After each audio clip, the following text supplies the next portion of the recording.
भवतु सहनौ भुनक्तु सह वीर्यं कर्वावहै तेजस्विनावधीतमस्तु मा विद्विषावहै। ओम शांति शांति शांति। सबको सादर नमस्ते जी। રાષ્ટ્રીય આર્યવીર દળ ફરીદાબાદમાં બાળકોની શિબિર આર્યવીર દળની શિબિર થઈ રહી છે.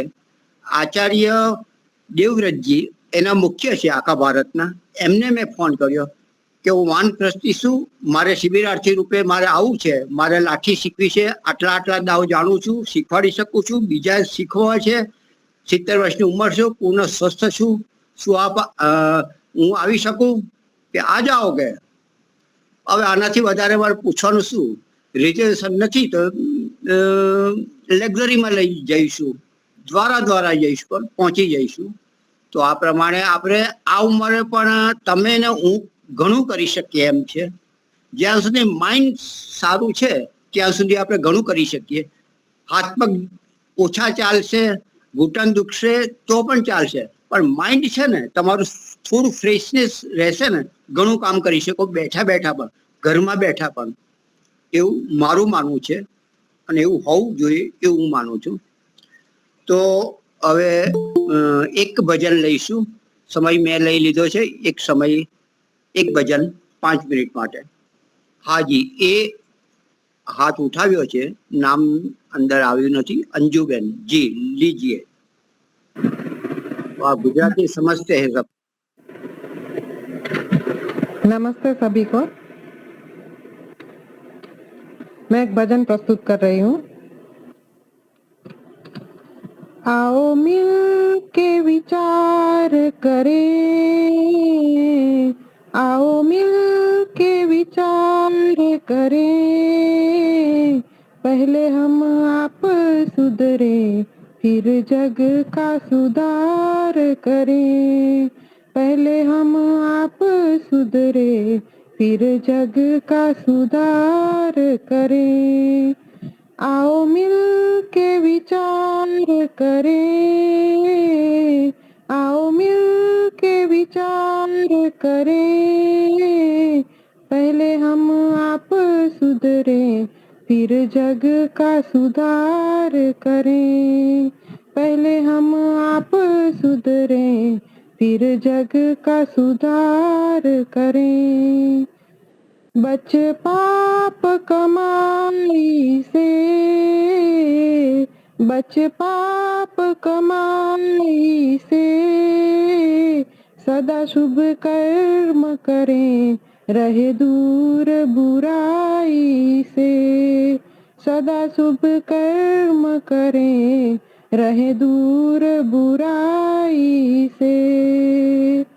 आओ मिल के विचार करें, आओ मिल के विचार करें, पहले हम आप सुधरे फिर जग का सुधार करें, पहले हम आप सुधरे फिर जग का सुधार करें।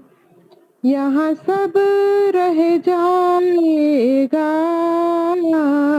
यहाँ सब रह जाएगा, दिया हुआ हाथ से जो वही साथ निभाएगा, दिया हुआ हाथ से जो वही साथ निभाएगा। आओ मिल के विचार करें, आओ मिल के विचार करें, पहले हम आप सुधरे फिर जग का सुधार करें, पहले हम आप सुधरे फिर जग का सुधार करें। यही काम न सेवक की, यही काम न सेवक तक की। प्रभु हमें दो सुमति, यही भावना है मन की। प्रभु हमें दो सुमति, यही भावना है मन की। आओ मिल के विचार करें, आओ मिल के विचार करें। पहले हम आप सुधरें, फिर जग का सुधार करें। पहले हम आप सुधरें, फिर जग का सुधार करें। धन्यवाद सभी का। खूब सरस पंक्तिओ હતી कि हम अपना सुधार स्वयं पहले करें। कोई सुधरे या ना सुधरे, हम सुधर जाए, बस यही बहुत बड़ी बात है। अभी मुझे लगता है कि वक्ता नहीं आए हैं अभी तक, तो दूसरा कोई भजन सुशील भाई या तो और कोई भजन गाना चाहते हो, एक भजन ले लेंगे। आज हमारे आचार्य बनारस से शैलेंद्र जी आने वाले हैं। योगेश्वरी माता जी नहीं है अभी। मैं 1 मिनट में लेता हूँ, अगर थोड़ा सा 1 मिनट दीजिए। हाँ जी, लीजिए सुशील जी।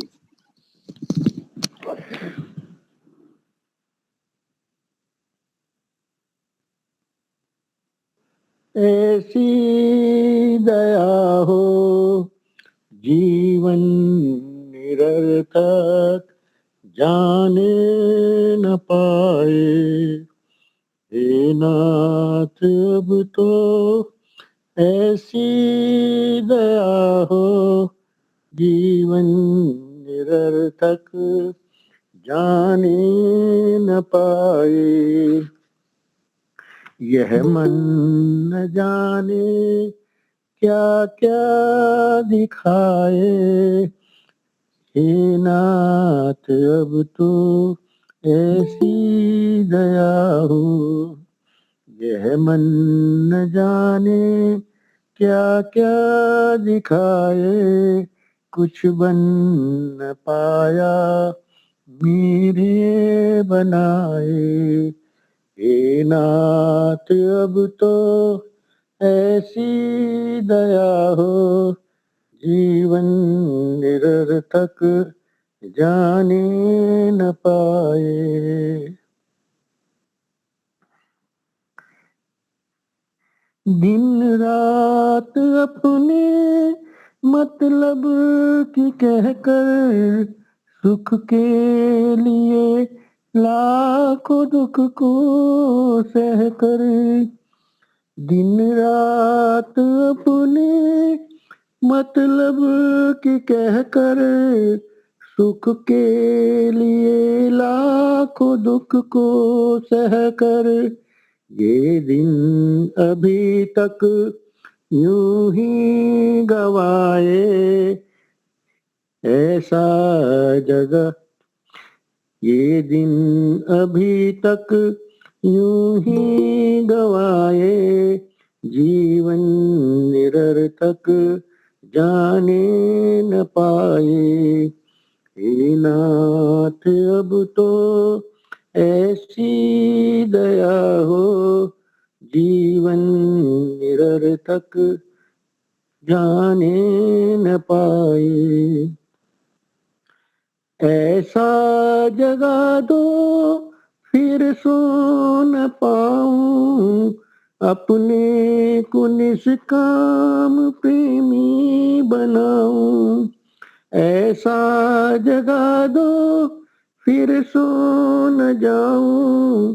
अपने को निष्काम प्रेमी बनाऊं। मैं आपको चाहूं और पाऊं। जीवन निरर्थक रह न पाए। संसार का कुछ बहे रह न जाए। जीवन निरर्थक जाने न पाए। हे नाथ अब तो ऐसी दया हो जीवन निरर्थक जाने न पाए। वह योग्यता दो शुभ कर्म कर लूं, नर्तन है साधन भव सिंधु तर लूं। वह योग्यता दो शुभ कर्म कर लूं, नर्तन है साधन भव सिंधु तर लूं। ऐसा समय फिर आए न आए, जीवन निरर्थक जाने न पाए। हे नाथ अब तो ऐसी दया हो, जीवन निरर्थक जाने न पाए। यह मन न जाने क्या क्या दिखाए, कुछ बन न पाया मेरे बनाए। हे नाथ अब तो ऐसी दया हो, जीवन निरर्थक जाने न पाए। जीवन निरर्थक जाने न पाए। सबको सादर नमस्ते।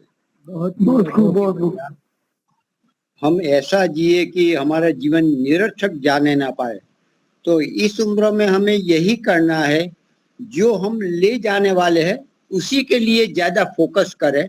जो रख देने वाले हैं, यहाँ छोड़ देने वाले, उस पर कम से कम मेहनत करें, माइंड उसमें कम लगाए। बस जो है वो बांटे, दे, औरों के लिए उपयोगी हो। तो ही हम कुछ न बने तो इतना तो कर सकते कि पुण्य का हम कहाँ से हमें मिलता है, लाभ औरों को मैं कैसे दे सकता हूँ। तो इस प्रकार का सोचेंगे तो वह धर्म, हमारे कर्म, हमारे पुण्य कर्म ही हमारे साथ जाने वाले हैं, उनकी कमाई कर ले। तो हमारे आचार्य जी अभी वक्तव्य प्रारंभ करेंगे, आचार्य शैलेंद्र जी।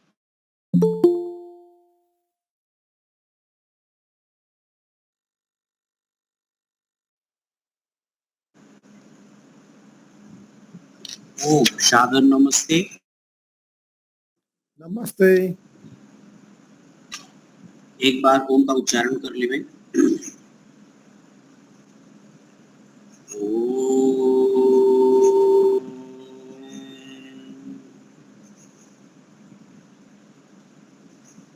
गंगासु से तुम अग्नि भद्रं करिष्यसे, तवे तत् सत्यमंगिरः, तवे तत् सत्यमंगिरः।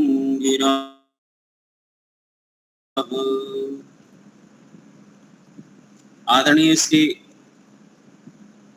महेंद्र मुनि जी, उपस्थित भद्र पुरुषों, पूजनीय वंदनीय मातृशक्ति, हम सब गत सप्ताह की भांति वैदिक 16 संस्कार की श्रृंखला में गर्भाधान संस्कार का स्वाध्याय कर रहे थे और स्वाध्याय के क्रम श्रृंखला में अंतिम भाग का स्वाध्याय हो रहा था। तो कुछ मंत्रों का हो गया है। मैं आप लोगों से निवेदन करूंगा कि किसी को स्मरण है कि कितने मंत्र तक हुआ है, तो उसके आगे से हम सब लोग प्रारंभ करेंगे। 4 तक।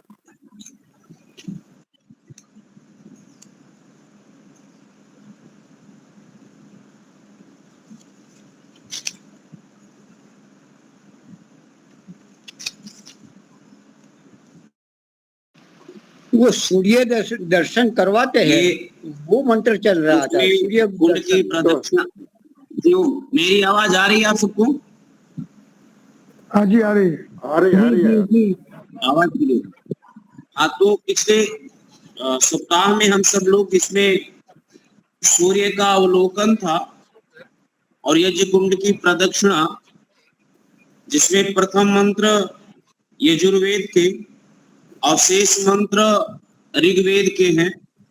6 मंत्रों का स्वामी जी ने यहाँ पर विनियोग किया है। इनमें से जो मुख्य रूप से ईश्वर की उपासना के संदर्भ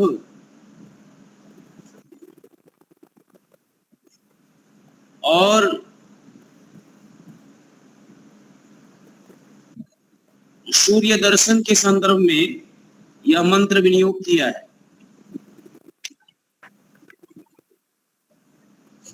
संभवतः पिछले सप्ताह 4 मंत्रों का हुआ था जी।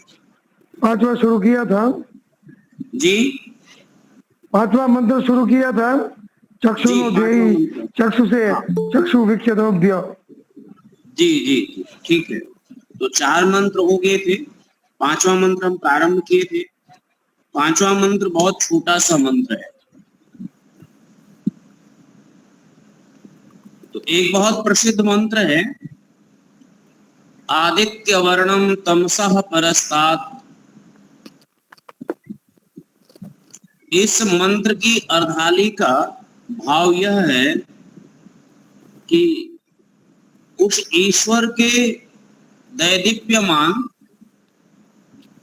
प्रकाशमानता का उदाहरण इस भौतिक सूर्य से दिया गया है, उपमा दिया गया है।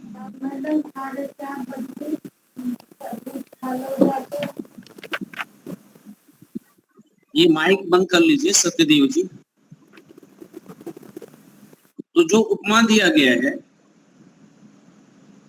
जब भी कोई उपमा या कोई दृष्टांत आता है हमारे सामने, तो विशेष करके उस उदाहरण से उतने ही अंश हमें लेना चाहिए जिस अंश में उदाहरण दिया जाता है। जो यहाँ पर मंत्र है, चक्षु नो देहि, हे परमात्मा आप मुझे चक्षु दीजिए। चक्षु से चक्षुर्विख्यहि तनुभ्यः।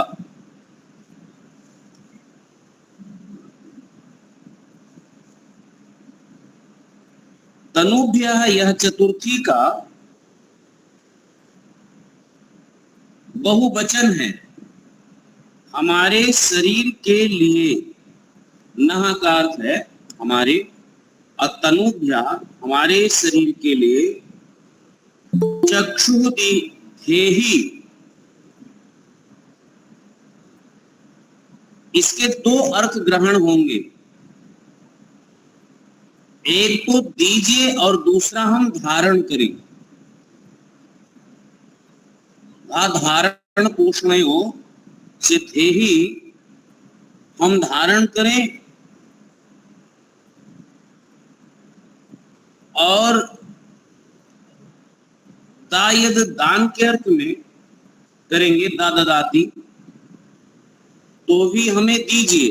ये 2 प्रार्थनाएं हैं। तो हम किस चक्षु की बात कर रहे हैं परमात्मा से, वह हमारे लिए विचारणीय है। मुख्य बात ये शाब्दिक तो अर्थ हो गया कि चक्षु नो देहि चक्षुषे चक्षुर विख्ये तनुभ्या। तनुभ्या है हमारे शरीर के लिए, चक्षु देहि आंखें दीजिए। अब आंखें वैसी होनी चाहिए जिस आंखों से हम परमात्मा का दर्शन करके इस जीवन को सफल बनाते हैं, धन्य बनाते हैं। वो चक्षु योगियों के पास रहता है और परमात्मा जिसे दर्शन दिखलाते हैं, जिसे साक्षात्कार कराते हैं, ऐसे योगियों के पास वो दृष्टि होता है। हम सब साधारण लोग हैं, परमात्मा से एक विनम्र प्रार्थना करते हैं, प्रभु इसी चक्षु की आवश्यकता है कि सूक्ष्म से सूक्ष्म पदार्थ और बृहद से बृहद पदार्थ को समझने का, देखने का। दृश्यते अनेन इति दर्शनम, जिसके माध्यम से दर्शन किया जाता है, अर्थात जिसके माध्यम से ज्ञान तत्व की उपलब्धि होती है, प्राप्त किया जाता है, ऐसी दृष्टि हमें दीजिए।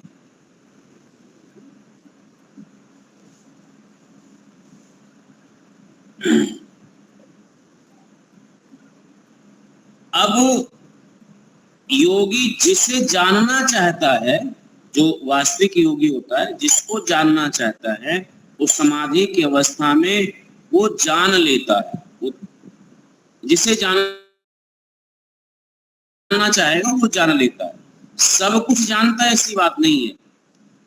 यहाँ हम ये जो विनियोग है, ये जो प्रार्थना है, प्रार्थना के संदर्भ में, वियोग के संदर्भ में देखें कि जिस स्थान पर किया है, प्रसंग के स्थान पर देखें, तो एक माता एक पिता इस बात को कह रहे हैं कि परमात्मा मुझे वो दृष्टि दीजिए, वो ज्ञान उपलब्ध कराइए, जिसे एक उत्तम संतति को हम प्राप्त करा सके। हमें वो दृष्टि दे दीजिए जिससे हम जीवात्मा को, एक उत्तम जीवात्मा को, एक उत्तम संतति को हम समझ सके, निर्माण कर सके।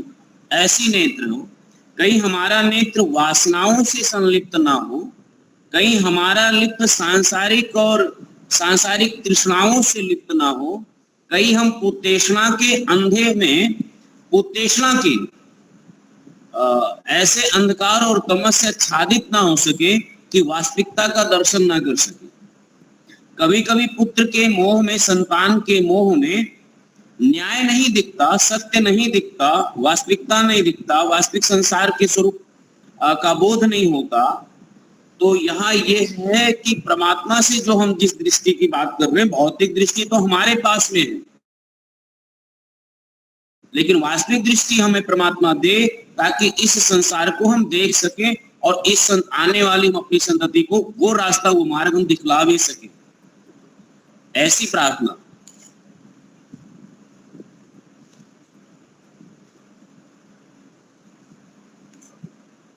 इसी मंत्र में दूसरा पद जो है, विख्यही चक्षु, विख्यही का अर्थ है, यह भी चतुर्थी विभक्ति है। विशेष विख्यही का अर्थ तो विवेक ख्याति करे, ज्यादा उत्तम होगा। हमारी चक्षु विवेक ख्याति के लिए होनी चाहिए, विवेक ख्याति की उपलब्धि के लिए होवे, ऐसी हमारी चक्षु, हमारी ऐसी दृष्टि हो। इदम संचा पश्येमा वीचा पश्येमा, हम इस संपूर्ण जगत को उलट पुलट कर हर पहलू से देखें, ऐसी हमारी आंखें होनी चाहिए। यह बहुत सुंदर मंत्र है, इसके अंदर भाव बहुत सुंदर हैं, और इस मंत्र के भाव को सहजता के साथ यदि हम बोध करें तो बहुत उपदेशात्मक मंत्र है ये। परमात्मा ने संसार के रूप को देखने वाली आंखें तो हमें दे ही रखा है, हम सब कुछ देख रहे हैं, और देख करके हम नहीं देख पा रहे हैं।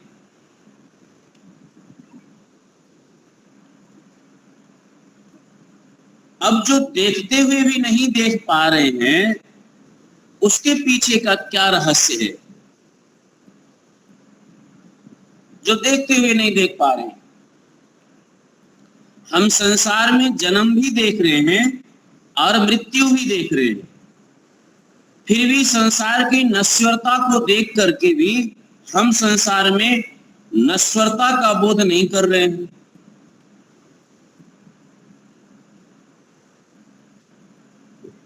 मृत्यु सबका ग्रहण कर रही है, मृत्यु सबको मिल रहा है, फिर भी हम मृत्यु का बोध नहीं हो रहा। अच्छा, मृत्यु का बोध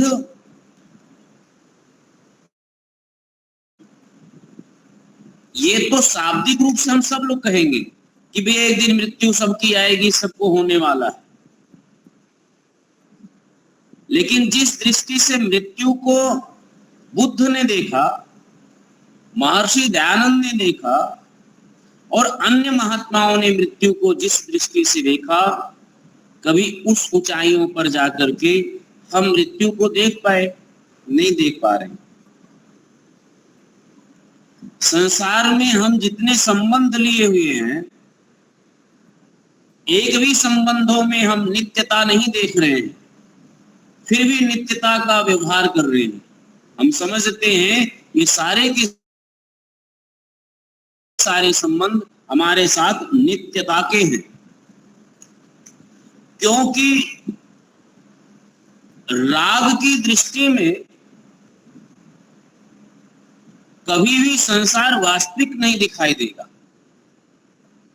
राग से, जब हमारे अंदर राग होता है और मोह होता है, तो राग और मोह के कारण वास्तविक दर्शन नहीं होते।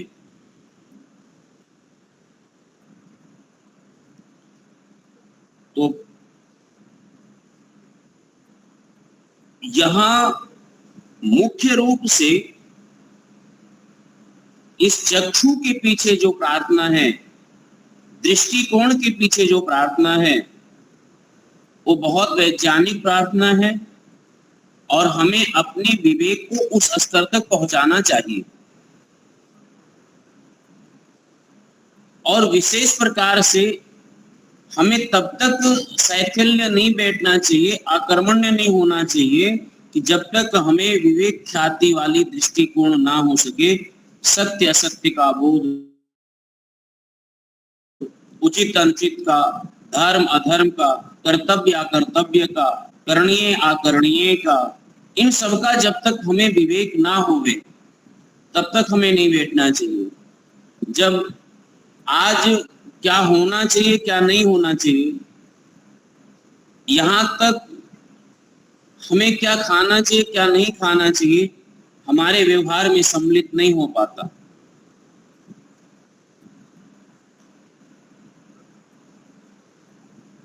तो ये सब दृष्टिकोण के पीछे, दृष्टिकोण का ही महत्व है। समचा इदम विचा पश्चिमा, हम इस समचा इदम, हम सब लोग इस संसार को विचा पश्चिमा, हर पहलू से, विशेष प्रकार से, हर दृष्टिकोण से देख सके। ये सुंदर प्रार्थना छठे मंत्र को देख ले में, उसमें भी सुसंदृशं त्वा वयं प्रतिपश्येम सूर्य विपश्येम निरीचक्षसा। हे सूर्य, वयं निरीचक्षसा, हम मानव जगत के हित को देखने वाले हूं।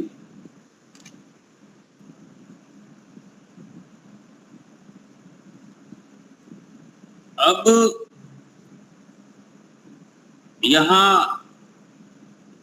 वयम निरीचक्षसः, निरी कह रहे हैं मनुष्य को, अर्थात मानव जगत, यानी जो हम मानव लोग हैं, सामूहिक प्रार्थना है। वयम निरीचक्षसा, हम मानव जगत के हित को देखने वाले हों, अर्थात संसार में जो हित है। इस संदर्भ में बाबा गोस्वामी तुलसीदास जी ने, नाम सुने होंगे, उनका एक ग्रंथ है रामचरितमानस। तो उन्होंने धर्म को परिभाषित करते हुए कहा, परहित सरस धर्म नहीं भाई। जो लोग समझते होंगे वो लोग जानते हैं। तुलसीदास जी कह रहे हैं कि धर्म का व्यास्वरूप क्या, तो धर्म क्या है, तो उन्होंने कहा कि दूसरे के हित में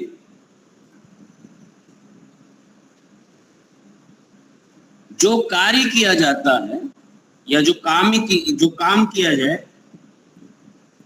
वैसा सरस और सरल और कुछ धर्म नहीं हो सकता।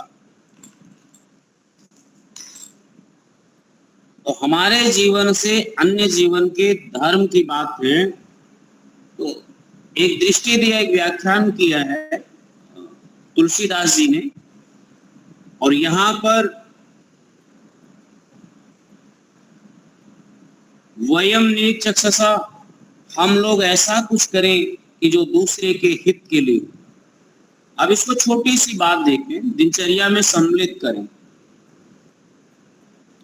व्यक्तिगत जीवन, पारिवारिक जीवन और सामाजिक जीवन, प्रत्येक व्यक्ति के 3 जीवन के स्तर हैं। हम अपने व्यक्तिगत उन्नति के लिए क्या किए जिसमें हमारी आत्मिक उन्नति हो। दूसरा, हम पारिवारिक उन्नति के लिए क्या किए, और तीसरा, हम सामाजिक उन्नति के लिए हमसे क्या हो पाया। अब इसको भी एक कैटेगरी बना लेते हैं। व्यक्तिगत जीवन में शारीरिक, मानसिक, बौद्धिक उन्नति के लिए अथवा इंद्रिय सुख के लिए हमने कार्य किया। व्यक्तिगत जीवन में कौन सा कार्य को हमने प्राथमिकता दी है।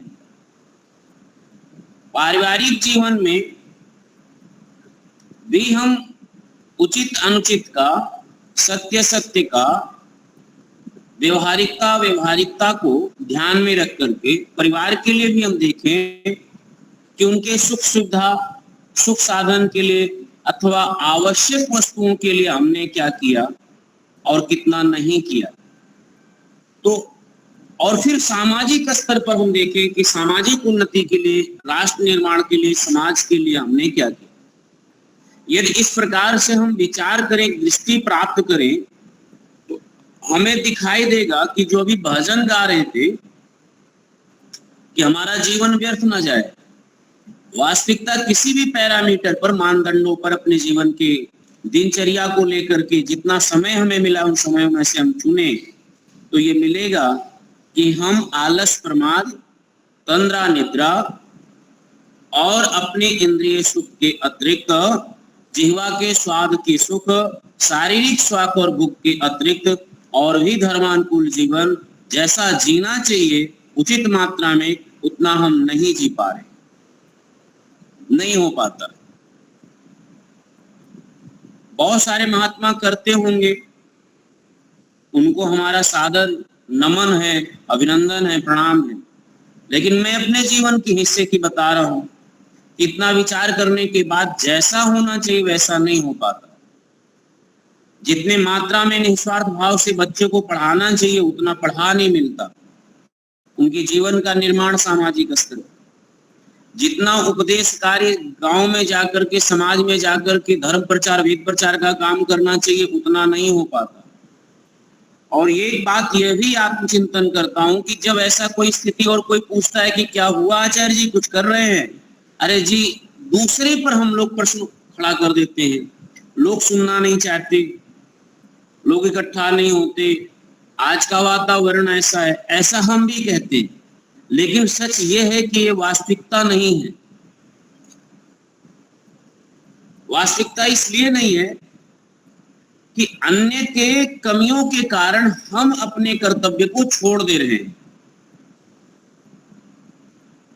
अन्यों में हो सकता है कि वो जागरूक नहीं है, सो रहे हैं, लेकिन हम अपने कर्तव्य को क्यों छोड़ रहे हैं।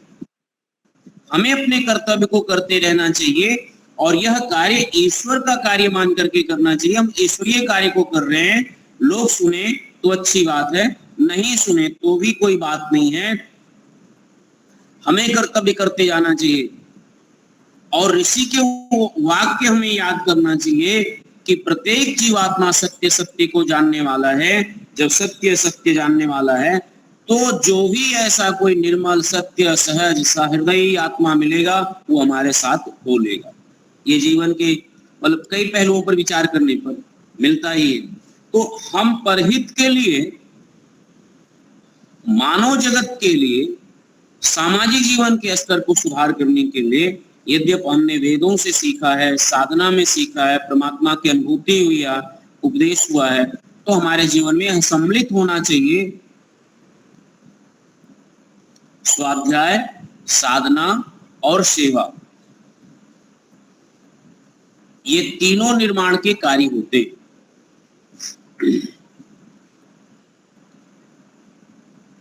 अभी एक विद्वान बहुत अच्छे थे आर्य समाज के प्रचारक, वेदों के उद्भट विद्वान, वो विगत अभी 2-3 दिन पहले दिवंगत हुए, आचार्य वेद प्रकाश सूत्रीय जी।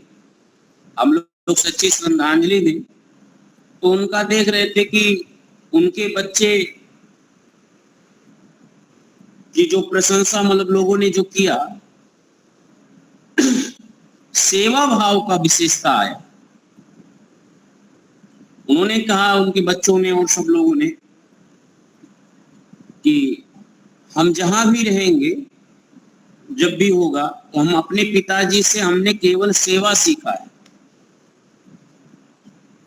और ये बहुत बड़ी चीज है कि पिता का ज्ञान सीखे, नहीं सीखे ज्ञान मिल जाएगा, लेकिन सेवा बहुत जल्दी नहीं मिलता। हम लोग सेवा से भागते हैं और वर्तमान समय में विशेष करके सेवा से भागते हैं। सेवा हमारे धर्म का मूल है, जिससे धर्म की रक्षा होगी। हम जहां रहें, जब तक सबल रहें, सेवा का भाव रखें। वस्तुतः विपश्येम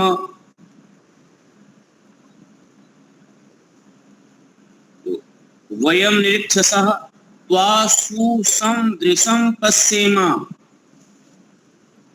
और भी क्या देखें,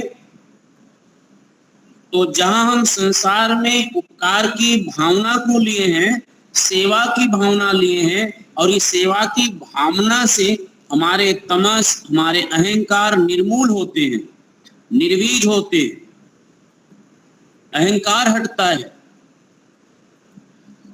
तत्पश्चात हमें परमात्मा की तरफ चलने की प्रेरणा प्राप्त होती, आध्यात्मिकता का विकास होता है, साधना का विकास होता है। तो त्वा सुसंदृशं पश्येम, हम उस परमात्मा के सुंदर स्वरूप का दर्शन करें, हम परमात्मा को देख सकें। वो चक्षु परमात्मा अर्थात यही है कि परमात्मा हम आपको देख सकें, ऐसी हमें चक्षु दीजिए, अर्थात ऐसा बल दीजिए। वयम त्वा विसुसंदृशं पश्येम, और हम तेरे उस रूप को भी देखें जिसे तू हर वस्तु को ध्वस्त कर उसका रूप बिगाड़ भी देता है। परमात्मा का जहां सृजन करता है वही विध्वंस भी करता है। जहां सृष्टि का सृजन है वही सृष्टि का प्रलय भी है, और सृष्टि का समष्टि के अंदर सृजन और उसका विसर्जन दोनों प्रक्रिया होती है। अभी मौसम है तो इस मौसम में आम का सृजन हो रहा है, लेकिन आम के सृजन के साथ साथ कुछ बातों को आप देखेंगे तो विसर्जन भी होता है।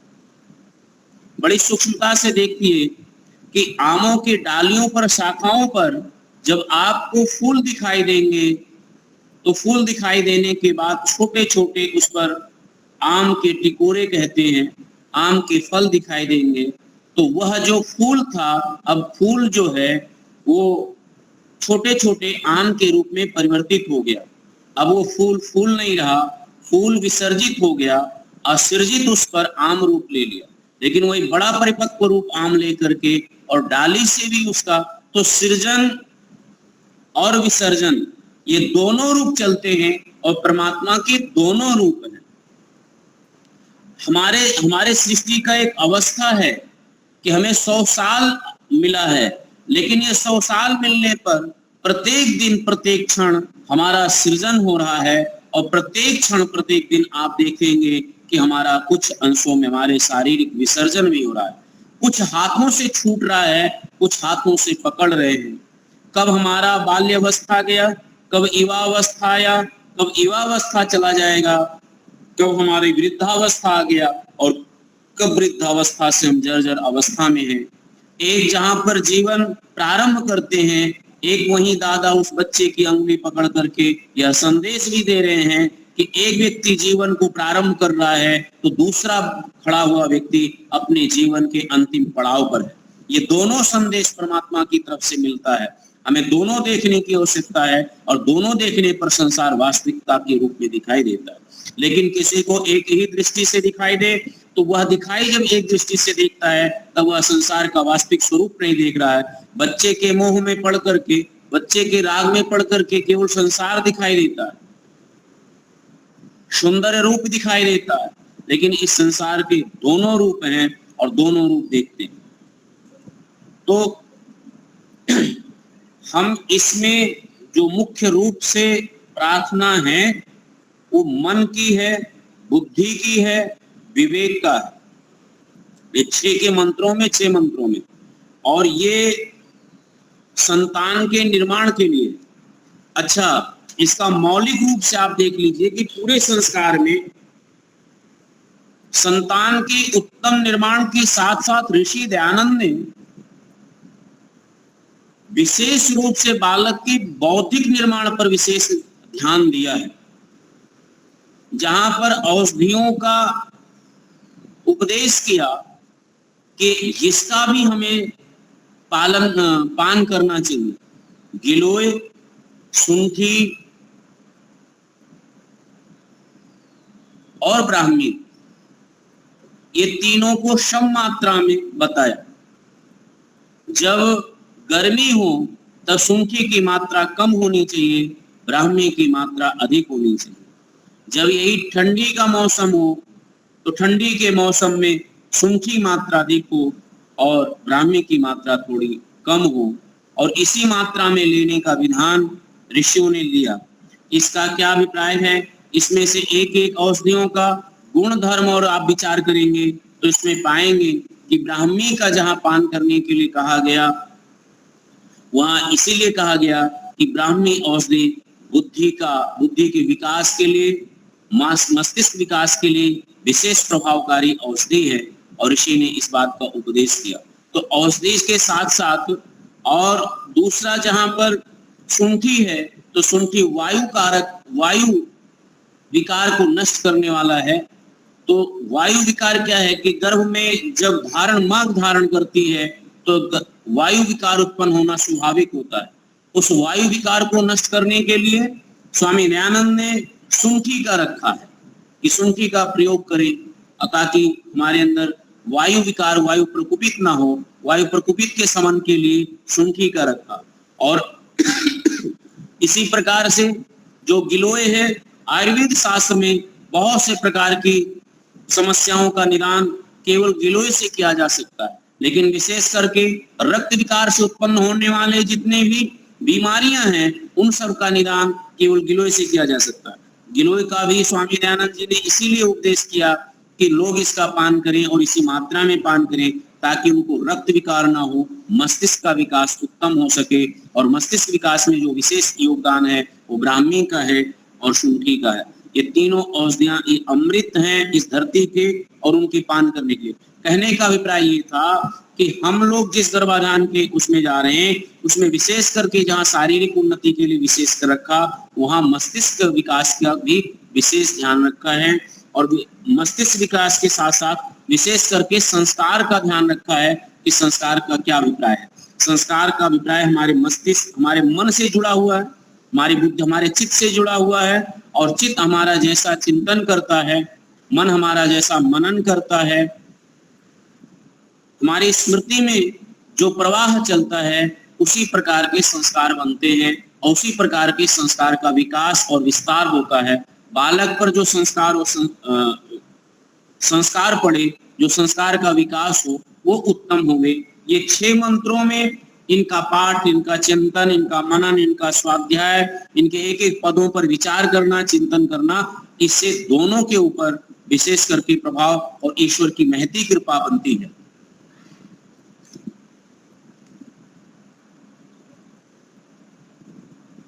तो सुसम दृशम त्वा वयम प्रतिपस्येम सूर्य परमात्मा का है कि हमें यह दृष्टि ऐसी दृष्टि होवे कि इस जगत को हम देख सके।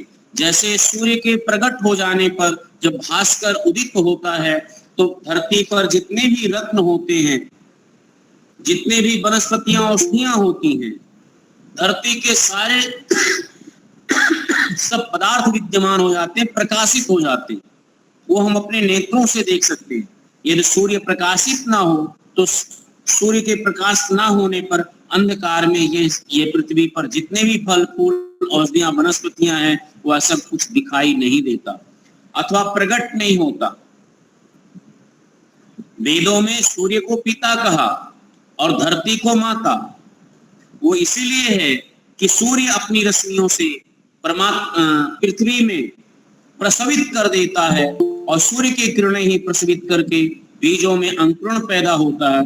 और जब बीजों में अंकुरण होता है तो जैसा जैसा बीज होता है वैसे वैसे फलों का अंकुरण होकर के समस्त जीव को प्राप्त होता है।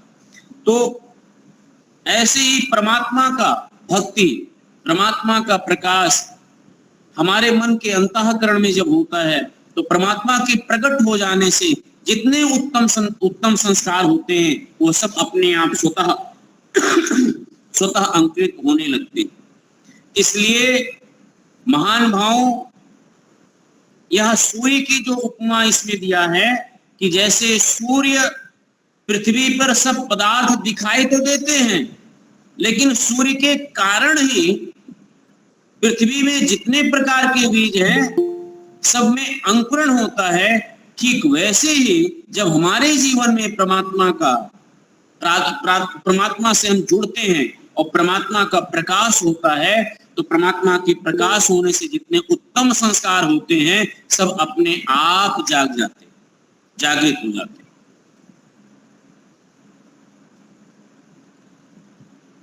कैसे हो जाते? तो यही है कि सूर्य वयम निरीक्षसा त्वा सुसमदृशम पश्येमा वयम त्वा वि सुसमदृशम पश्येमा। परमात्मा आपके प्रकट हो जाने से, आपके अनुभव हो जाने से अथवा भक्त आपके शरणागत हो जाता है तो उसके प्रतिफल हमारे जितने भी अच्छे और उत्तम संस्कार होते हैं वो स्वतः जागृत होने लगते हैं। अच्छा, यह एक प्रयोग है और ये साधारण है जिसका जीवन परमात्मा के इर्द गिर्द है अथवा आध्यात्मिक जीवन है, व्यक्ति आस्तिक है और ईश्वर को सही वैदिक स्वरूप से उसको मानता है, साधना करता है, चिंतन मनन करता है, उसके संस्कार में और जो नास्तिक है अन्यों के संस्कार में बहुत बड़ी भिन्नता दिखाई देगी। तो ये 6 मंत्र हैं और 6 मंत्र ये जहां हम परमात्मा की उपासना के विषय करते हैं तो ये पूर्ण हो गए 6 मंत्रों के भाव। आगे मंत्र में आगे जो विधि है वो यहाँ पूरा होता है।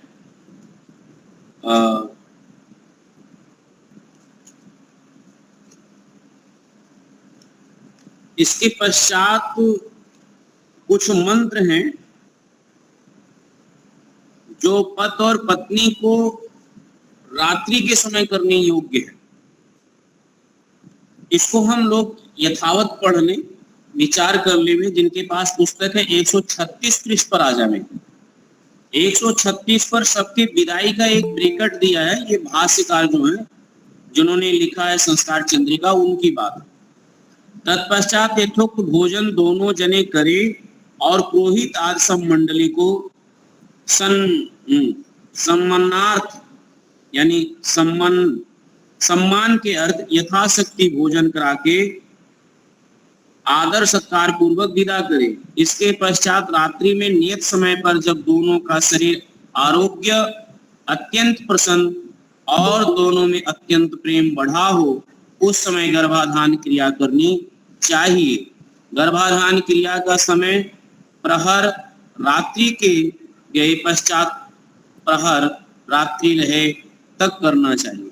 कहने का अभिप्राय यह है कि यह क्रिया प्रत्येक रात्रि का जो रात्रिमान होता है उसको निकाल लेना चाहिए। रात्रिमान निकालने पर जब सूर्य अस्त होता है और जब सूर्य उदय होता है, दोनों के टाइम को निकाल करके 4 से उसमें हम उसको भाग देवें और 4 से भाग देने के बाद जो पहला जो समय निकल करके आएगा वो पहला पहर, दूसरा पहर, तीसरा पहर और चौथा पहर।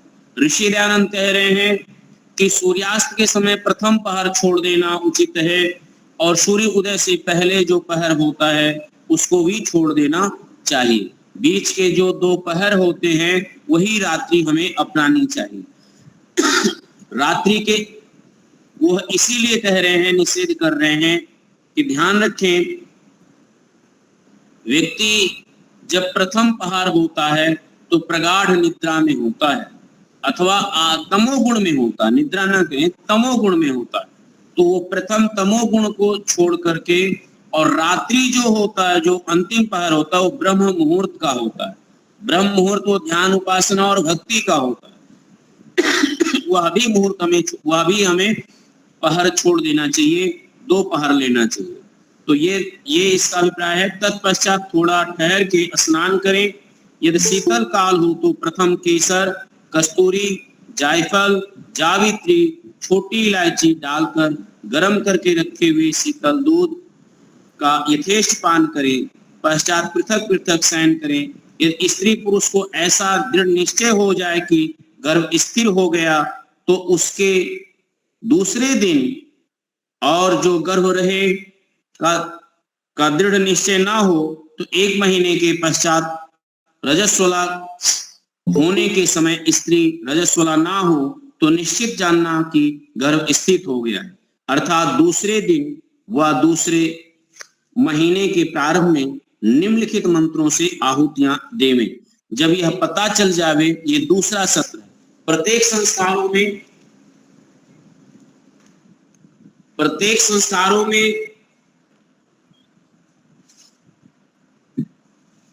एक सत्र होता है।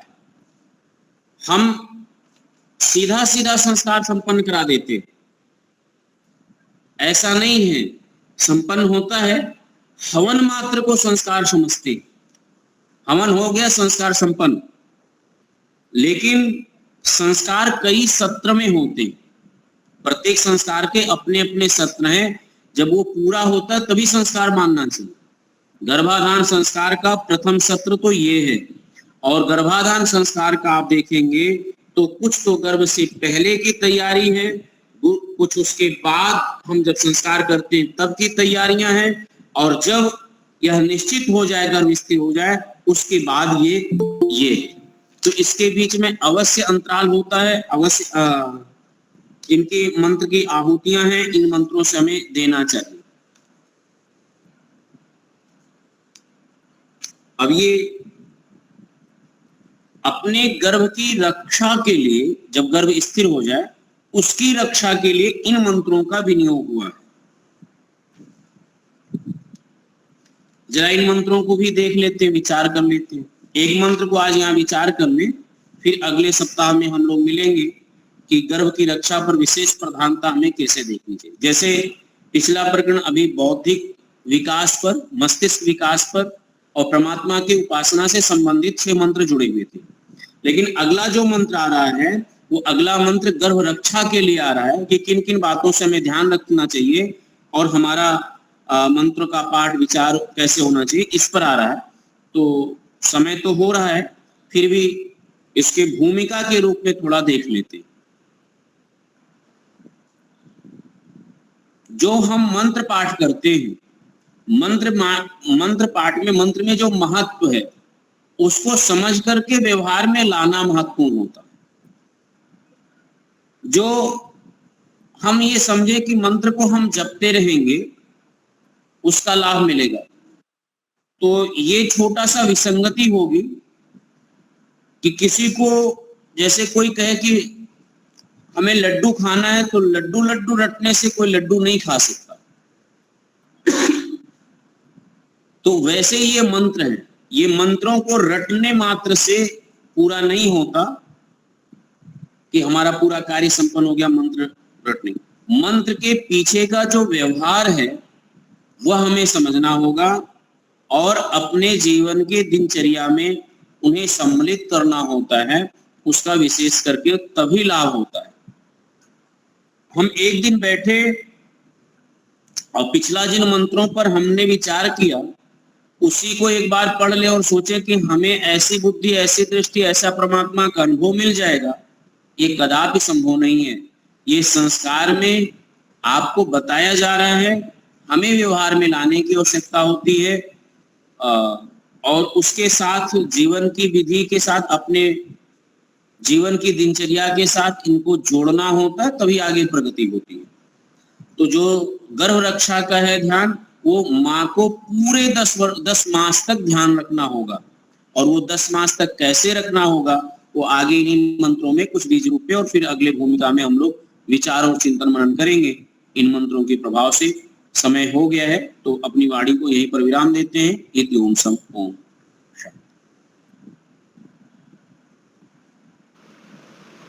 बहुत ही बढ़िया। समय हो चुका है तो शांति पाठ करते हैं। कल हमारे यहाँ स्वामी विवेकानंद जी परिव्राजक ऑनलाइन पे आएंगे, तो औरों को भी ये मैसेज भेजना है, कहना है। तो इस प्रकार से कार्यक्रम कल का है। अभी शांति पाठ। ओम द्यौ शांतिरंतरिक्षं शांति पृथ्वी शांतिरापः शांतिरौषधयः शांति वनस्पतयः शांतिर्विश्वे देव शांतिर्ब्रह्म शांति सर्वं शांति शांतिरेव शांति सामा शांतिरेधि। ओम शांति शांति शांति। सबको सर्वेभ्यो नमः। सादर नमस्ते जी। सबको सादर नमस्ते जी। संस्कृत सीखने के लिए भी बहुत सारे ऑनलाइन संस्कृत संभाषण का वर्ग चलता है और चलने वाला भी है।